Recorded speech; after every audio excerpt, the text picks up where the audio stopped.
Hello and welcome to the Say It Sister podcast. I'm Lucy and I'm Karen, and we're thrilled to have you here. Our paths crossed years ago on a shared journey of self-discovery, and what we found was an unshakable bond and a mutual desire to help others heal and live their very best lives. For years we've had open, honest and courageous conversations, discussions that challenged us, lifted us and sometimes even brought us to tears. Now we want to share those conversations with you. We believe that by letting you into our world, you might find the courage to use your voice and say what really needs to be said in your own life. Whether you're a woman seeking empowerment, a self-improvement enthusiast, or someone who craves thought-provoking dialogue, join us as we promise to bring you real, unfiltered conversations that encourage self-reflection and growth. So join us as we explore, question and grow together. It's time to say it, sister. Welcome to our travel edition. Now, there's one thing Karen and I have in common, and that is our love for travel. There is something powerful about owning the ground that you occupy for a moment, taking your place where you stand. And there's something really deeply connecting about the roots that you have and a home to feel safe in. But there's also this magic in leaving what's safe and comfortable and becoming a traveller. So we're going to take you on our own little personal journeys around this planet. We're going to share what inspires us, some funny stories, places we've explored, some of our favourite memories, and why to us travel is so important. So welcome, Karen. Hey, good morning. I'm so happy to be here as always. And this is a great topic. I can feel there's a lot of energy around the idea of traveling, and it brings up a lot, for me as I've been thinking about it and thinking about all the amazing places that I've been to and so many different guises throughout my life. I think I'm definitely a gypsy at heart, and there's something in me that's just always wanted to expand, explore, see different things, understand culture. It gives me so much energy. So to be able to sort of dedicate, a window today with you to talk about it, I couldn't think of anything better to be doing. So when you think travel, what is it to you? For me, it's exploration and expansion, but there is a little bit of escapism in there. I think when I used to travel at certain parts of my life, I definitely traveled to get away from things. So there was a little bit of running that kind of I can do, if I can think, well, this isn't working, so where can I run to? So travel gave me that sort of, it filled voids for me as well. But these days I'm much more conscious about where I go and, what we're doing. And it has changed as I've got older, but I have done some wild traveling, to be sure. And I've done it from backpacking around the world to also like the business travel and the amazing hotels, with work. So I feel like I've had these two quite extreme experiences when it comes to actually, getting out there on the road. It's like, what is it? I've got the t-shirt. I feel like I've got the t-shirt. What about you?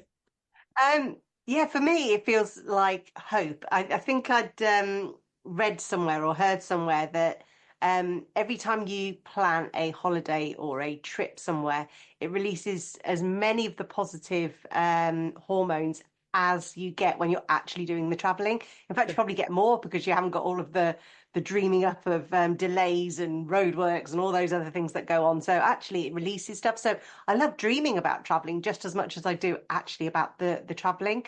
But for me, I think there's something there about, I guess, freedom. Yeah, absolutely.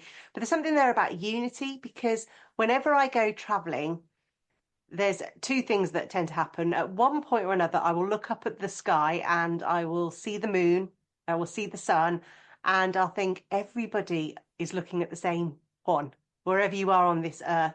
So I find this real unity.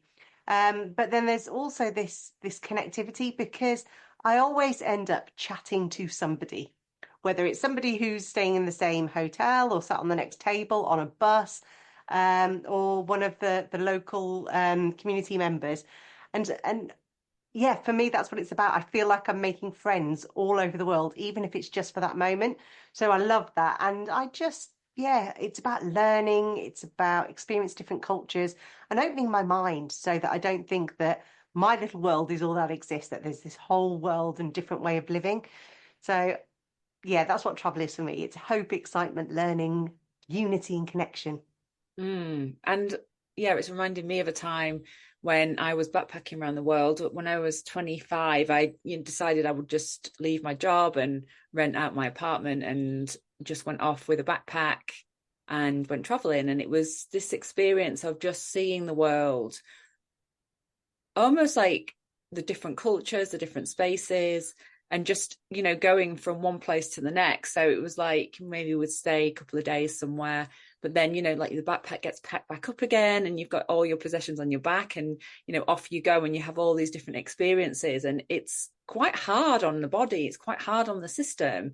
And yet at the same time, there's this level of like being out of your comfort zone, not knowing what you're going to go into as well as you're sort of moving from one place to the next.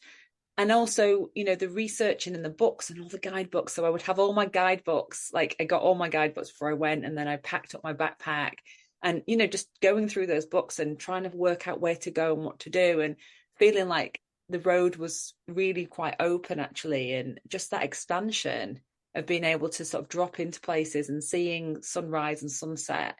There's something really magical about that. And having, one of my experiences that I'll never forget was being at the Grand Canyon and jumping over the railings and sitting on this rock, which I don't think you can do anymore. Actually, highly dangerous, to be honest. But sitting on this rock, but feeling like I was held by the universe, So I was so tiny, and then looking out at this expansive view and then watching the sunset. And I remember saying, if every single child could be here now and see this now, we would have a much happier kind of world, because it moved me so much. And I can still see it. I can still see it in my mind's eye. I think about it often. I've always like cared about young people, and I feel like often when we get out of our the places where we grew up, maybe some of the traumas that we might hold, and we see something, it can open us back up into this place of, oh, there is something different out there. The world is different. Not this is my reality that I've had. However, there is more available. And perhaps when we come out of that reality, we can get back into dreaming and hope, like you say. What's funny about you sharing this big view is when I was interrailing with my girls, every place that we went to, I would plan a trip to the highest point of that place. And it was usually up some massive hill. And we only did 5 cities, but that was epic, because I had I think 14-year-olds and an 18-year-old all with our belongings on our back. But they would always say, "Oh, another hill, Mum." But when we got there and we were there looking over the whatever the vista was, they got it, because there is something really expansive but also humbling when you see that. For me, it's like we see everybody driving around in their little cars, or you see like people in their houses, and I just think they've all got their own problems. They're all like little busy worker bees going about their business, and actually, if they just see that they're part of this bigger view and their problems really aren't that, they're big, but they're not everything. So, yeah, I always try, and even with my clients, I try and get them to take this big meta view where they're standing up and looking. And whether it's the Grand Canyon, whether Everest is your thing, or just walking to your local tump, your little hill, whatever it is, just getting that perspective. It's beautiful. But I'm really interested. When did you first get your travel bug?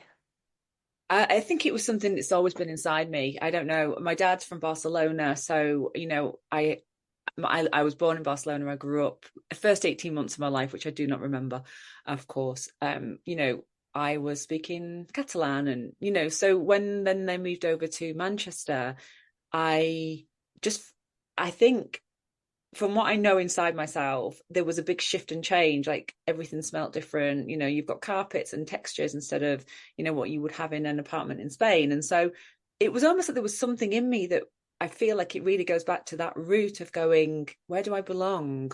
Where's my home? Because my home changed and the language changed. And whilst as I said, I don't remember it, there's something in me that does remember it. And so we would go to Spain and see my grandparents every summer. They had a place by the beach, and we would spend this amazing time. And it was so different to where I grew up in Manchester, which was like, a mining town. It was quite a rough and ready place. Um, Humble beginnings, I suppose, in some ways. And it was so different. Like it was like chalk and cheese. So it gave me this sort of like, oh, there is different things out there, and there are other places that you can go to, and there are beaches, and there is, heat and different types of foods. And so I think for me, like that culture was inside me, and so it gave me like an appetite. And I decided when I was about 13, we had a very bad accident on in France, and we the car hit, basically the car spun and we ended up in this ditch by the side of the road. And it was almost like life can change so quickly, and I didn't know if I was going to wake up. So it was literally like everything flashed in front of my eyes, I think for all of us in the car actually. And so when I did wake up, because I was unconscious, I woke up, and then I got taken to hospital, and I just remember lying in this bed and thinking, I have to see the world. Like I have to have experiences. I cannot stay rigid. It was something in me that was so, and I kind of made myself a promise without realizing, because we do these things when we're younger, but there was something about like, don't worry, get out there and live your life. And I've done that, and I've lived that. And it's something that speaks to me, I think, because we can, it can all stop so quickly. And it's good to be reminded of that. And so I'm not saying that that's the whole reason why I travel, because there's plenty more reasons why I travel, but it's certainly something that is like this sort of North Star that's like, there's a big world out there. What are you going to do? It's like the Mary Oliver poem. What are you going to do with this one precious life? Um, that's definitely something that inspires me to keep pushing boundaries, keep challenging myself, um, challenging the norms. I think it's the way I live my life, but it's also, for sure it's the way I've traveled as well. What about you? Um, it's a lot more subtle for me. It's not like this big calling. It's just this is what I do. It's just part of what makes me me. So if I don't travel, even if it's just to the neighbouring county and go camping for a weekend and see a different view, something fundamentally is lacking in my life. So it just feels, yeah, it's just part of me. And I think my parents always took us on holiday, whether it was in a tent in South Wales or a caravan. And apparently, I went on holiday when I was about 18 months, 2 years to Spain. And back in the 70s, that was quite a big deal, I think. We didn't really do package holidays. And I've got the pictures, and I look so happy in my little summer dresses. I think I've got some maracas that I'm playing with or something. But I look genuinely happy. And so I think that probably stayed with me. So from a very early age, understanding airports and, different cultures, different foods, all of that stuff. Because it wasn't like going to mini Britain, going to Spain back then. Um, so I think it's always been there. But I guess one of the first times I really felt like I want more of this is going to Yugoslavia, 1988. So it was before the fall of the Iron Curtain. So it was still under communist regime, and but it's now you'd call it Croatia. And it is such a beautiful place. And I remember being on the coach where they were taking us from the airport to where we're staying, and the travel host was saying, we have 7 languages, we have 6 countries, we have 5 religions, we have 4 of this, 3 of that, da da da. But there's only one Yugoslavia, and there's some irony because years later, obviously, there was a huge war over that place. But I remember it to this day because it's stuck in my mind. I was like, wow, this is amazing how this one place can hold so much culture and interest, etc. And anyway, a few days later, we were on one of the beaches, which were concrete beaches because they were actually quite rocky. So we were playing there, and I met a Yugoslavian girl called Liliana, and she was a year or two above me. And we hung out every day, every opportunity we could, and it was like pure heart friendship because her language, English language, was only small, and I spoke none of her language. And we continued to write to each other up until the start of the war. And then I completely lost connection with her. And then through a twist of fate, when we were doing our coaching course together, I just so happened to find a mutual friend, and Facebook brought us back together, which has been beautiful. So I think that was the start of my human connection journey. And then in my teenage years, I did 3 French exchanges. I did 1 German exchange. So there's something for me about actually immersing myself in the culture, not just going and staying in a hotel. It's proper traveling, and that's where I got that bug, I think. Um, What a so yeah, lovely it's story. yeah, it's Like, just part of me. yeah, there's just something in you that, keeps those sort of like connections warm inside your heart. And whether that's, you lose contact with people, they're still there, aren't they? And then, luckily sometimes there's people come back round and you have a full circle moment with them. And because it isn't just about the places that you go, it's the places you're with. I mean, we've all had those experiences where you can be in the most beautiful place in the world, yet you're not with the right person necessarily, and it can feel miserable, and so I I know it's not just about the view that you're seeing. It's about the people that we're next to and the way we feel on the inside that brings that, experience into something that feels really quite profound. I did have something similar in a way. And when I was 17, I went to New York for 3 weeks, and with my best friend, and her mum lived in New York and worked in New York in a little diner. And we stayed with her, and she was working a lot. So she was doing a lot of shifts. So we kind of had like free reign. And her brother lived there, and he had older friends. And so we spent these like 3 weeks in New York, in the Bronx, um, doing all sorts of things, going to like the mountains, and then would spend time at the beach because New York State is just so huge, and then going into the city and, you know, going out to all the bars. I mean, we just had the best possible time. And it was like, I kind of like was pinching myself the whole time because I kept thinking, I'm actually in New York. You're kind of going along in New York, looking up at the skyscrapers, looking at the yellow cabs, and just almost being like, this is weird. It's literally like being in a movie, and that sort of feeling of like, this is actually my reality right now, yet it's not where I'm from. Yet I'm here, and 3 weeks feels like a substantial time to be able to sort of feel into something. And that's when I really got the book. It's like there was no going back at that point, because I was like, this, it just felt really exotic, even though it's like New York and it's smelly and it's dirty. And these big cities, I used to love these big huge cities that were almost like had a bit of a danger to them as well, because there was something really alive and vibrant, that I just adored when I was younger. I could lose me in a city anytime.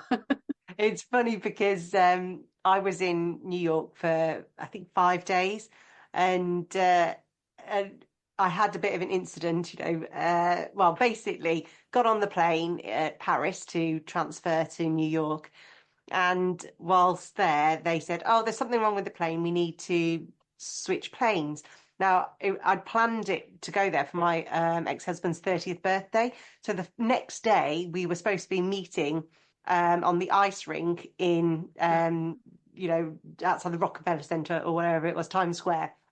So there was literally no way I could not get on a plane that day.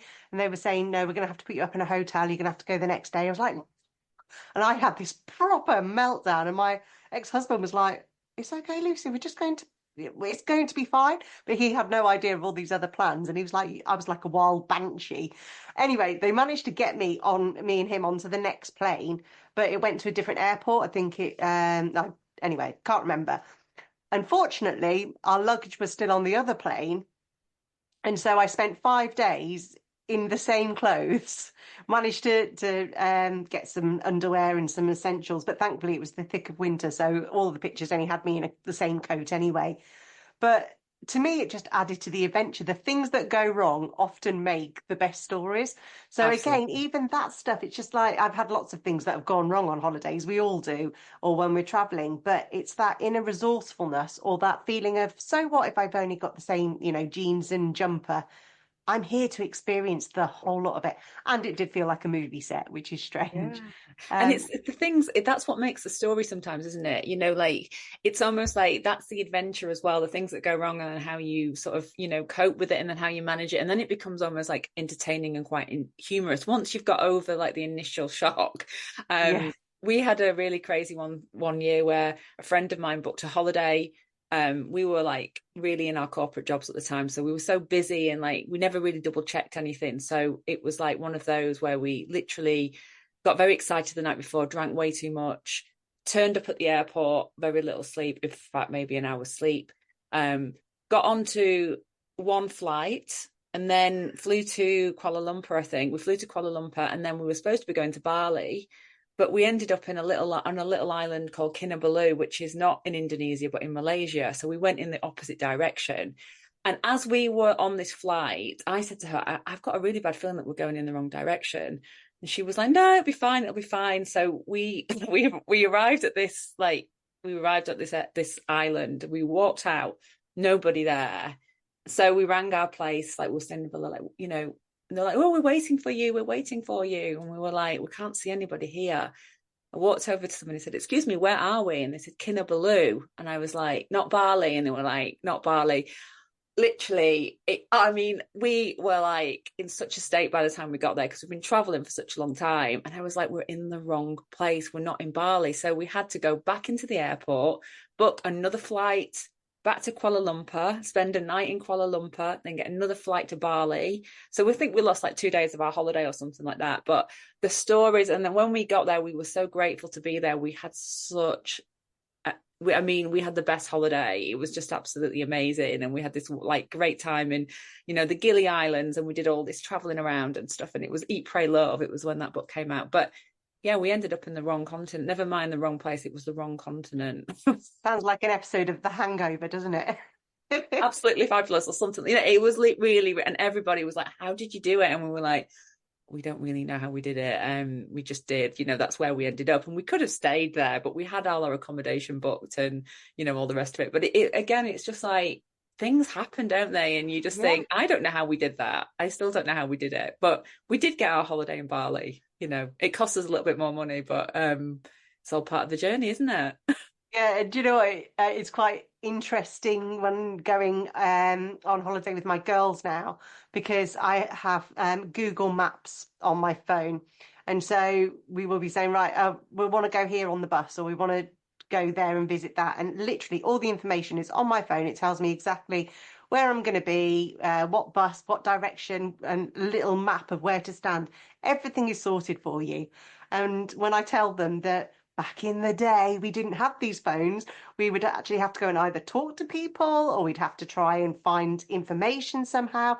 And they're in awe. And secretly, I'm in awe. How the hell did we do it? I know. And it's a bit like you managed to fly somewhere, get on a plane, but then fly back and do this and book a hotel. It's possible. And that's one of the things that I've learned through traveling. Um, One thing I guess is that everybody is actually really willing to help. Most people are really, really helpful and kind. And the other thing is our inner resourcefulness and resilience to get ourselves out of a sticky situation is phenomenal. And I think my courage and confidence has come a lot from going traveling and the things that have gone wrong as much as the things that have gone well. And and I was thinking about some of the peak experiences that I've had when traveling. And it was really phenomenal to me to do this kind of exercise and this memory because actually my peak experiences are really subtle ones. And I was expecting myself to come out with these big, massive adventures, but actually they were the smaller ones. And one of them was a memory of standing on the bridge at in Florence, looking eastwards towards Ponte Vecchio, the really famous bridge, and we just timed it perfectly as the sun was just setting. So the sun beamed the arches of Ponte Vecchio there with an ice cream. But it was just perfect because me and my two girls all had this kind of peak experience that we're here living this life. How lucky are we? And my God, isn't that beautiful?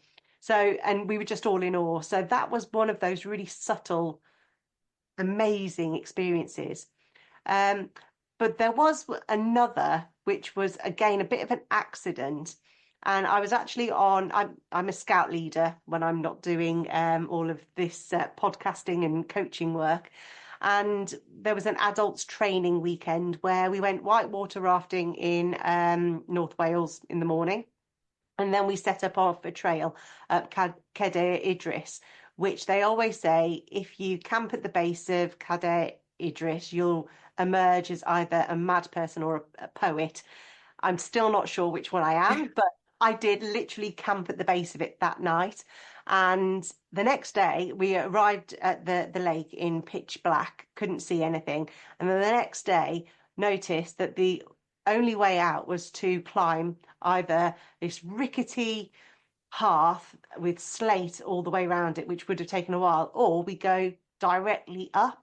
And three of us decided to do the one trail, and I decided with two others to go directly up. And every single step that I took every bit of courage, inner resilience. And there was this bit where you were going up this shale and you put a foot on it with this big backpack, all of your weight is tilting backwards and your foot would slide. So for a moment, I genuinely thought, oh my God, this is my end. Anyway, it got to the top of the shale bit and then you got to the heathers. And I literally was climbing up with my bare hands. And as I was just about to stand up, I felt myself for a second go back. And I genuinely, at that moment, thought, this is the end. But something within me pulled myself forward and I climbed to the top and I stood there and I looked out at what I'd done. I'd looked down and I was cheering my friend on who was still coming up. But I also took in the view and I was like, wow, A, I'm lucky to be alive. And B, I effing did that. I'm a Wow. powerhouse. And it just stayed with me forever. So that has got to be a peak experience because I realized, other than childbirth, it was the one moment in my adult life when I did that and I can do anything. How Wow. about you? What's your peak Oh my experiences? God, I have so many. But yeah, I mean, I have places where I just, as a child, wanted to go to. Like Peru was one of mine. I wanted to do the Inca Trail, and I did do that. And I did it after my accident with my knee. So I did it with like no cartilage in my knee, which I didn't realize at the time that I had no cartilage. It was quite sticky. I knew that I could have some problems and all the rest of it. And I had my poles, and I went with a dear friend of mine, and we did the 3-day trek, and it was very, very intense. And it was, I'm not going to lie, the going down bits were harder than the going up. And I was limping into like, camp every day. I really wanted to do it. I knew I was taking a risk. I did do it. It was a little bit painful, but I did it, and I'm glad I did it. And at the same time, I didn't know there was no cartilage there. It was only a while afterwards when I had another operation. They were like, "You had no cartilage." I was like, "Oh my God, Wow. that is crazy." So the fact that I did that, is again, it's like, it's an act of stupidity on some levels, I would say. And at the same time, there was just something in me that it was just such a dream of mine that I'd had for so long. And it was really weird because as I was going, I remember flying, because I flew there on my own. My friend was traveling around the world. So I met her. I can't remember where I met her, but I flew somewhere. I had a night on my own. Then we met somewhere else, and it was absolutely the most amazing trip for me because I felt like I was like connecting into a part of myself that was maybe past life. And as I was sort of traveling over, I saw this man on the aeroplane, and he looked just like my grandfather, my Spanish grandfather. And I looked into his face, and it was like the features of his face and everything were like my grandfather's. And I just felt like I was going home. It was really weird. Um, and so that was a really beautiful, beautiful, beautiful trip for me because it was like I did something that was almost like impossible in a way. I did survive it, and what a beautiful place to go to. And then when you look at the history and there's this point where it's called the gate, so you go through the gate, and nobody was there when we got there because we were up early and we camped all the way along the mountains. And I looked out and there was no one on the site of Machu Picchu, and it was like we were the first people there, and we just sat. And what happens is there's a mountain behind it called Wana Picchu, and the sun as it's rising comes up over the top of that mountain, and it comes out and across to Machu Picchu, and it goes through like a window, like what is a hole basically in the structure, and it kind of comes through and it goes through this window, and it's just like it was incredible. So for me, it was like to believe, I think, in those callings, that longing, that something in us is like, I want to go there. And when we do that and we have those experiences, it's like a coming home moment. Often, not always. So that was it for What me. I'm loving about us going into our old memories and how animated both of us have become. So I'm looking at you on video right here, and we are explaining with our whole bodies. And while you're explaining that, and when I was talking about my experience, you're in the moment, you're remembering it, it never leaves you. And I think that's why travel is so expansive because it literally does change you as a person. And those memories, every time you retell or you go there, you're right back there. It's like magic, isn't it? Travel is magic. Experiences are magic. And it's So, lighting up our brains, isn't it? Like it's that yeah. part of the brain when we understand what goes on in the brain. I think we're all so focused on like, saboteurs and the ego and, this sort of side of like fight, flight, and freeze. And, that area is very, very important to do that work. But then there's the right side of the brain, which is the creative, the thinker, the visionary, all of those parts of us that if we can put our time and energy into lighting that part of the brain up and really, really like sending it a lot of love and attention, it's going to help everything to move much better around us. And we're not saying that okay, book a flight tomorrow and go to Machu Picchu. Oh, go on, give me permission to do that, Well, please. go on then, let's do it. Let's do the next one at the top of Machu Picchu. But it's like we have these experiences and we can travel inwardly. And I think COVID was this experience where everything ground to a halt. We weren't allowed, we didn't have the same freedoms. We were housebound and all these different things. And then the world seemed to stop, and everybody went into their own little bubbles. And it was a very inward journey. And at that time, I was doing loads of visualization and meditation work with companies, helping them to come back into their bodies and breath and see things, to keep that side of our brains open, because we were all shutting down on so many different levels, and it became so which is Yeah. not all bad. And I feel like there's something really, really important about the places that we travel to, physically, mentally, emotionally, that can connect together, that can give us like, close your eyes and you visualize a place that you feel safe in, and wherever that place is, that's where you go back to. And it's going to do something. It's going to calm the nervous system down, and it's going to regulate the breath, the heart, and the brain. And the parasympathetic nervous system, and all of a sudden we have our potential back, we have our dreaminess, our hope starts to return, and so we can do this without going anywhere as well. That is so important. Where do you And go to that, in your visualizations? yeah, I do this. Well, I actually visit the place. It's not the place that I imagine in my visualizations, but it is the physical place that is in it. So, um, from a very young age, when I was with my grandmother, we would go walking at, there's a huge big common land, and at the top there's a beacon, and it's beautiful. And it was my backyard as a child, and so it's about 2 miles from my mum's house, and so um my peak experience is me walking completely free. I guess I'm wearing kind of like hippie clothes when I'm doing it, and I'm touching the really long grass. Actually, there it's covered in ferns. But in my peak experience, it's yeah, all grasses, and it's almost like an image out of the film Avatar where everything is hyper glowing, and I can hear the laughter and I can hear the birds and see the butterflies, and it is beautiful. And then when I reach the top and I look over, I can just see miles and miles and miles of countryside. And it's actually the area that C.S. Lewis and Tolkien came when they wrote about the Hobbit land of the Shires. So you can imagine the rolling countryside, and it is just beautiful. So that's my safe space because it's connected to my ancestors, memories of my grandmother and how safe I felt. But equally, I'm so lucky because I can go back there in all seasons at any time and actually ground myself. So it's a bit of both. It doesn't feel like traveling because it literally is accessible, but when I'm visualizing it, wow, the things I see and the things I do. Wow. It's reminding me of that clip in Gladiator, when he's dying and his wife is Yes. running and there's all the corn, and she's and his son and his wife are running towards him. And I always lose it at that point because it's just like the most beautiful thing of, the open spaces. So that's what I'm sort of seeing as you're sort of describing, your safe place, which is a real place, but it's also a place that lives inside of you.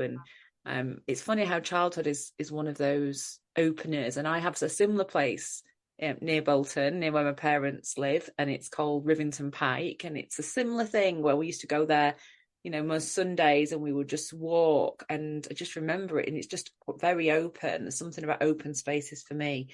And that's the place that, if I think about the safe place, that's the place where I go back to as well, because I think we're all children at heart, aren't we? And there's something about that innocence and that purity that we hold as children that I think lives inside us, and is almost like wanting us to reconnect to in a way. And I feel like travel does that for us. So as we're talking about our journeys, we're also talking about, parts of us that I probably think want more of our attention, more of our focus, so that we can learn to play and explore and, be curious about the world and about ourselves.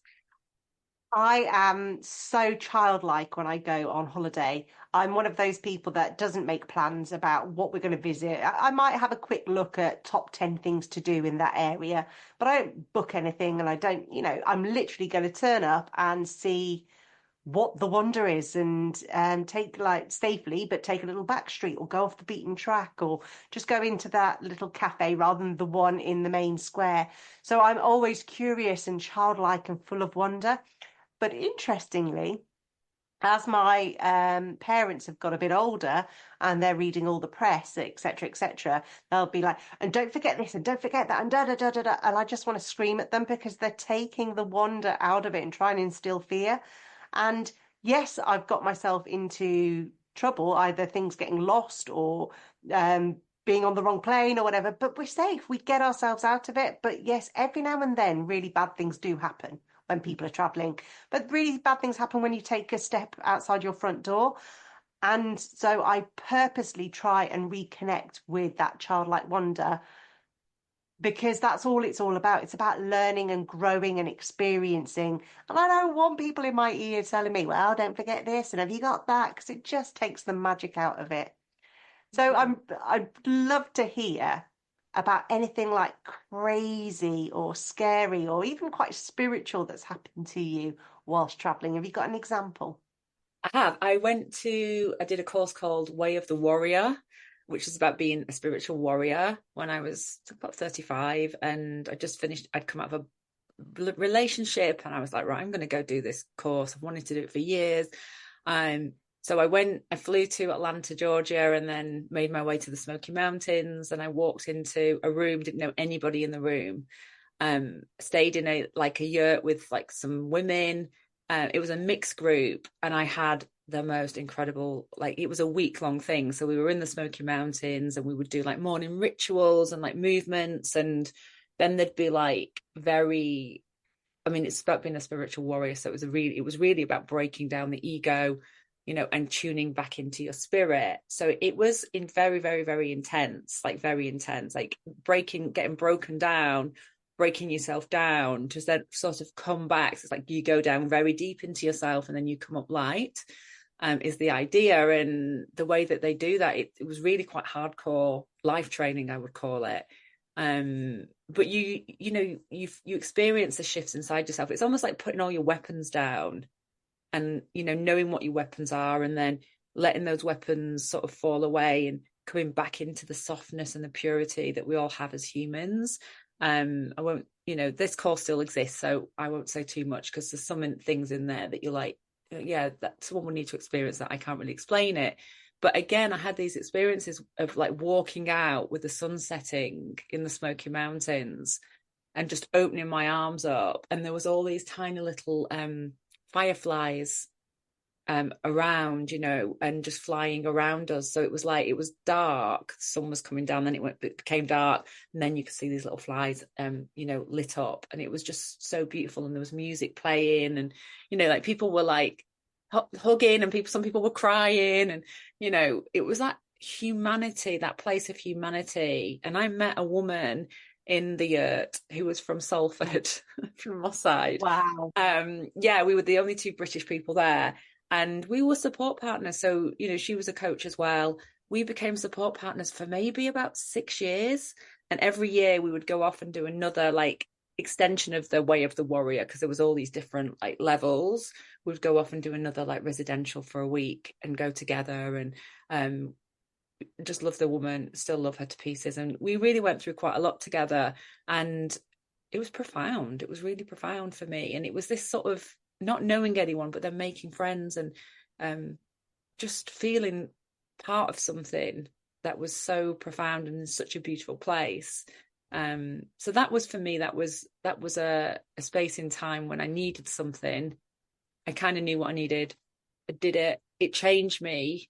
It still changes me today. I still like go back into some of that work, and I'd call it spiritual tourism, really. Like there is a big market out there for spiritual tourism where people are seeking, and they want to be held in a space by leaders, I suppose, to have experiences that help them in the everyday. And for me, it's about doing this work, then bringing it home, bringing it back into your family, to your community, into the work you do with people. Because the thing about escapism is that we can go somewhere, have an experience, and then we come back and we go right back into the old programming. And for me, I work really hard to not do that, because I really want to expand it out and integrate it into my life in a way. So that sunset, all those fireflies, just to remember them and remember what I learned, and still come back and say, "Ooh, I've gone back into an old program here. Mm. That's not who I am. I know that." And I mean, it's a long time ago when I did that training, but I feel like it's still inside me. Well, I had an experience that changed me and it's still with me. And I was 19 and we'd gone, my two, well, basically all my housemates from uni decided to do a road trip up to Ben Nevis and walk Ben Nevis. And that was going to be our thing. And the day that we planned to walk, I got my period. And if anybody's ever walked Ben Nevis, there's no toilets up there. So with deep regret, I said, "Do you know what? I'm going to stay. I'm going to go to the town. I'll hire a bike and I'll go out on my own adventure." And of course, they were like, "Are you sure? We'll cancel." I was like, "No, this is what we've come for. You go, do you, etc." So I did. Well, I walked them halfway. They started going up the hill or the mountain. I carried on and got a bike. Anyway, um, after some time of cycling, I don't even know where I was. I thought, I'll stop, get my flask out, have a drink. And I somehow found myself in this fir forest. And I just sat down for a moment and I was just completely still. And I didn't know anything about mindfulness or really about meditation back then, but I was in that completely still place where nothing but abundance and gratitude filled my body. And then the magic happened. This little baby deer came and approached me, and it was probably 2 meters away from me on its own as well in this wood. And it just stood there and just looked me in the eye, and I looked it in the eye, and it was almost like there was this connection between us. And then I mentally broke that, and then it just flowed away. And it absolutely taught me, well, so much, but it taught me the power of what I can do and how I can connect when I am still. Because I've got ADHD, I'm bouncing all over the place. So it just changed everything. But there was, yeah, lots of other learning that came for me, but it stays with me to this day. Oh. But I'm really conscious. We've been talking for ages because this is a topic that we love. So let's just start closing the conversation by sharing some of our top tips, our recipe for success when traveling. What guidance or wisdom can you offer? I always I love getting a guidebook, and I will buy a book and I will flick through it, and then I'll note things and I'll fold pages over, and just start to get, whether I go to those places or not, it just does something to me. And then I've always done that. I'm a book lover. I just collect books. But I love it when I pick up a book years later as well, and I go and I'm like, oh, and a lot of the things I do actually end up doing. So there's something for me about getting into the zone and prepping and, starting to get into the space. And then I always do visualization work on the plane. So when I get on any plane, I'll think about, what am I leaving behind as we're going up? You sort of get in that meta view like you talked about earlier, and, you can look down and everything looks so miniature. And, I just consider, like, what am I flying away from? What am I flying into? What do I want to put into place, as I'm going into a new journey, a new place? So I kind of use the metaphor of moving away from moving into is quite profound for me. And I do it on the same when I'm going home as well. And it's just, and I always say, I tell my clients to do it, those who are traveling a lot, I say, like, use that time, because a lot of people say, oh, I hate traveling, it's so, I find it really boring, but I love being on a plane.